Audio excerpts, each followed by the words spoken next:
అందరికీ నమస్కారం. KCR farm house నేడే కూల్చివేత. ఈ విషయాలన్నీ తెలుసుకునే ముందు వీడియోని పూర్తిగా చూడండి, అప్పుడే మీకు పూర్తిగా అర్థమవుతుంది. అదే విధంగా చాలా మంది సబ్స్క్రైబ్ చేసుకోకుండా వీడియోని చూస్తున్నారు, దయచేసి సబ్స్క్రైబ్ చేసుకోండి. సబ్స్క్రైబ్ చేసుకోవడం వల్ల నేను చేసే ప్రతి వీడియో అప్డేట్ మీకు ముందుగానే నోటిఫికేషన్ రూపంలో వస్తుంది. అదే విధంగా లైక్ చేయడం మర్చిపోతున్నారు, దయచేసి లైక్ చేయండి. లైక్ చేయడం వల్ల ఇటువంటి ఇంపార్టెంట్ ఇన్ఫర్మేషన్ అందరికీ రీచ్ చేసిన వాళ్ళు అవుతాం. ఇక లేట్ చేయకుండా వీడియోలోకి వెళ్ళిపోదాం. హైదరాబాద్ లో హైడ్రా రెచ్చిపోతుంది. చెరువుల ఉనికిని దెబ్బతీసేలా నిర్మించిన కట్టడాలను కూల్చేస్తుంది. గత వారం 10 రోజులుగా హైడ్రా దాటికి వందల కొద్ది భవనాలైతే కుప్పకూలిపోయాయి. దాంతో చెరువులని ఆక్రమించి కట్టిన, అలాగే చెరువులు ఫుల్ ట్యాంక్ పరిధిలో కట్టిన భవనాలను యజమానులందరూ కూడా వణికిపోతున్నారు. హైడ్రా చిన్న చితక భవనాల దగ్గర నుంచి పెద్ద పెద్ద అపార్ట్మెంట్ల వరకు దేన్ని వదలడం లేదు. అన్నిటినీ కూడా చింతమంటల్లోకి నెట్టేస్తుంది. చెరువుల విషయంలో ఆక్రమణ జరిగిందా, నిబంధనల అతిక్రమణ జరిగిందా, అయితే కూల్చే. ఇదే హైడ్రా వరుస. హైదరాబాద్ లో ఇంతవరకు కని విని ఎరుగని విధంగా అయితే ఎన్నో పెద్ద పెద్ద అపార్ట్మెంట్లు హైదరాబాద్ ను పడి శిథిలాలుగా మారిపోయాయి. హైడ్రా కమిషనర్ రంగనాథ్ మనసులో ఇంకా ఏ ఆలోచనలు ఉన్నాయో, ఇంకా ఏ రేంజ్ లో కూల్చివేతలు జరగబోతున్నాయో ఎవరికీ అర్థం చేసుకోలేకపోతున్నారు. అయితే సినీ నటుడు అక్కినేని నాగార్జున దశాబ్ద కాలంగా పైగా తన కన్వెన్షన్ ని కాపాడుకుంటూ వస్తున్నారు. మాదాపూర్ లోని తిమ్మిడిగుంట చెరువులో 3.5 ఎకరాలు నాగార్జున ఆక్రమించారని, అక్కడ తన ఉన్న స్థలాన్ని అలాగే ఉంచేసి 3.5 ఎకరాల చెరువును పూడ్చి అందులో కన్వెన్షన్ కట్టారని ఆరోపణలు అయితే ఉన్నాయి. ఎన్నో ఫిర్యాదులు కూడా వస్తున్నాయి. అయితే నాగార్జున చాలా కాలంగా కోర్టుల ద్వారా ప్రభుత్వాలను మేనేజ్ చేయడం ద్వారా తన కన్వెన్షన్ ను కాపాడుకుంటూ వస్తున్నారు. అయితే శనివారం నాడు ఊరుములేని పిడుగులాగా ఒక్కసారిగా హైడ్రా దళాలైతే కన్వెన్షన్ మీద పడి దాడులు చేశాయి.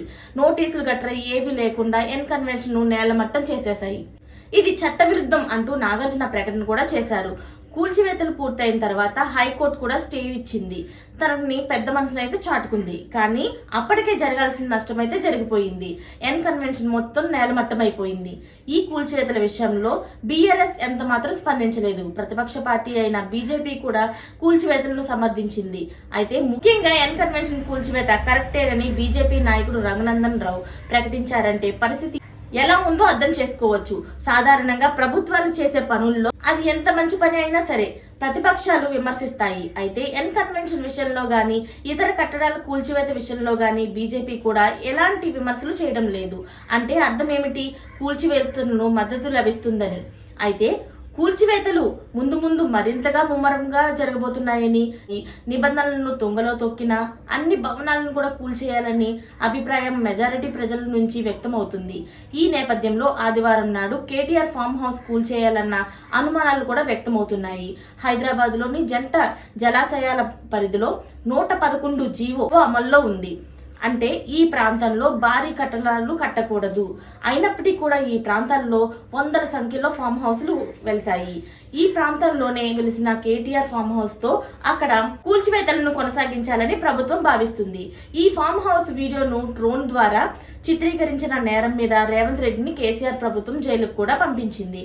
ఆనాడు జరిగిన దానికి ఈనాడు రేవంత్ రెడ్డి ప్రతీకారం తీర్చుకుంటున్నారు అని అనుకోవాల్సిన అవసరం కూడా లేదు. ఎందుకంటే కూల్చివేతల పర్వం కేటీఆర్ ఫామ్ హౌస్ తోనే ప్రారంభం కాలేదు. ఆ ఒక్కదానితో కూడా ముగియడం లేదు. ఏది ఏమైనప్పటికీ ఈ ఆదివారం నాడు కేసీఆర్ ఫామ్ హౌస్ కూల్చేస్తారనే అనుమానాలు అయితే బలంగా ఉన్నాయి. ఈ ఫామ్ హౌస్ నాది కాదు, నా ఫ్రెండ్ ది, నేను కేవలం లీజుకు మాత్రమే తీసుకున్నానని కేటీఆర్ ప్రకటించారు. అందులో ఏమైనా అతిక్రమాలు ఉంటే నేను దగ్గరుండి కూల్చేస్తానని కూడా ప్రకటించారు. దానితో పాటుగా పొంగులేటి శ్రీనివాస్ రెడ్డి లాంటి పలువురు కాంగ్రెస్ నాయకులు ఫామ్ హౌస్లు కూలగొట్టారని డిమాండ్ చేశారు.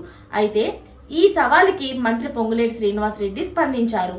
నా ఫామ్ హౌస్ నిబంధనలకు వ్యతిరేకంగా ఉంటే కూలగొట్టొచ్చు అని స్పష్టంగా తెలిపారు. కేటీఆర్ గా భావిస్తున్న ఫామ్ హౌస్ ని కూల్చేయాలని పలువురు నుంచి డిమాండ్లు కూడా వస్తున్నాయి. ఈ నేపథ్యంలో సదరు ఫామ్ హౌస్ ఓనర్ గా చెబుతున్న ప్రదీప్ రెడ్డి హైకోర్టును ఆశ్రయించారు. హైకోర్టు కూలగొట్టొద్దని చెప్పలేదు, నిబంధనలకు అనుగుణంగా వ్యవహరించాలని చెప్పింది. కాబట్టి కోర్టు వైపు నుంచి కూడా ఎలాంటి అభ్యంతరాలు లేవు. అందువల్ల లైన్ మొత్తం క్లియర్ గా ఉంది. ఇక కూలగొట్టడమే మిగిలిందని, ఆ కార్యక్రమాన్ని ఆదివారం పూర్తి అవబోతుందని తెలుస్తుంది. ఇలాంటి లేటెస్ట్ అప్డేట్స్ అన్ని మీరు ముందుగానే పొందాలి అనుకుంటే ఛానల్ ని సబ్స్క్రైబ్ చేసుకోండి. అలాగే పక్కనే ఉన్న గంట సింబల్ ని క్లిక్ చేయడం మర్చిపోకండి. Thanks for watching friends.